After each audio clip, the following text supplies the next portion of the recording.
First, I worked as a field journalist in the Albanian Telegraphic Agency.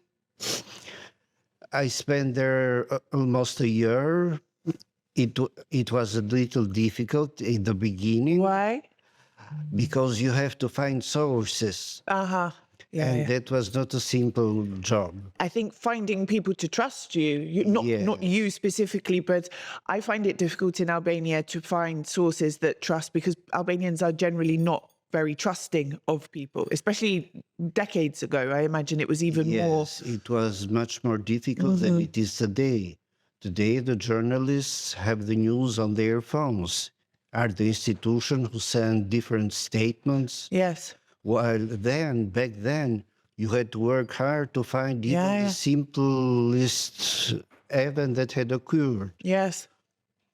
It's changed a lot. Do you think it's changed for the better? Or do you think modern journalists have forgotten how they should, how hard they should be working? Maybe a little bit, maybe a little bit. Back then, it was more intense as a job.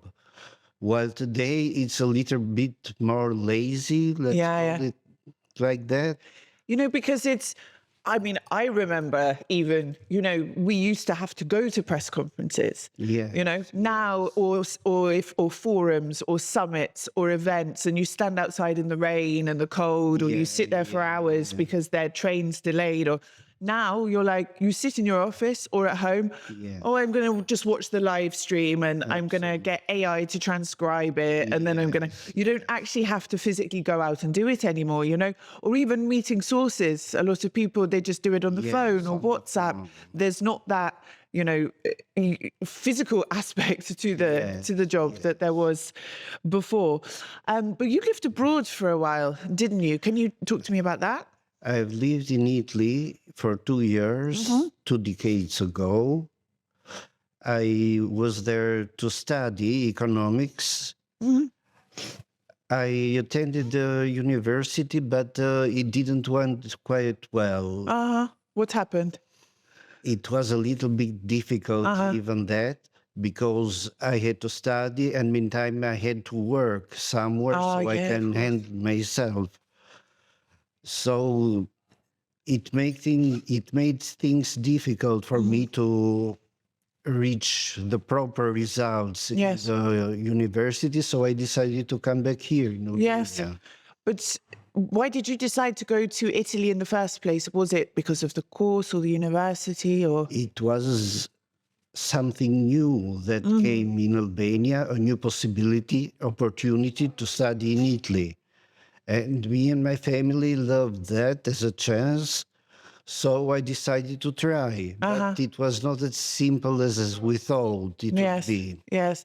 No, I left home at 16 and I worked and studied at the same time. And it's very difficult to do both. One is always going to suffer. Either your grades are going to suffer, which was my case, or you're not going to have enough money. It's very difficult unless you have, financial support from your family or things which not everybody has. So, but did you ever think of staying in Italy for work purposes, or was it always in your mind to come back to Albania?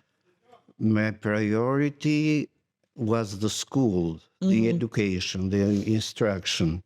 So I decided with my family that I had to come back here to follow the studies here.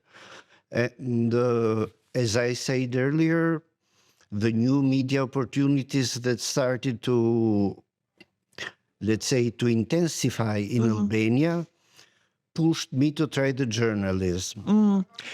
Do you ever regret picking journalism, or think, I should have been an economist or something else? During my time in Italy, I think I have achieved a piece of their culture. And I like that. Which piece? Of the story, of the journalism, because I have read a lot of non-fiction books by Italian authors, journalists. Yes. And I was keen to work in this field.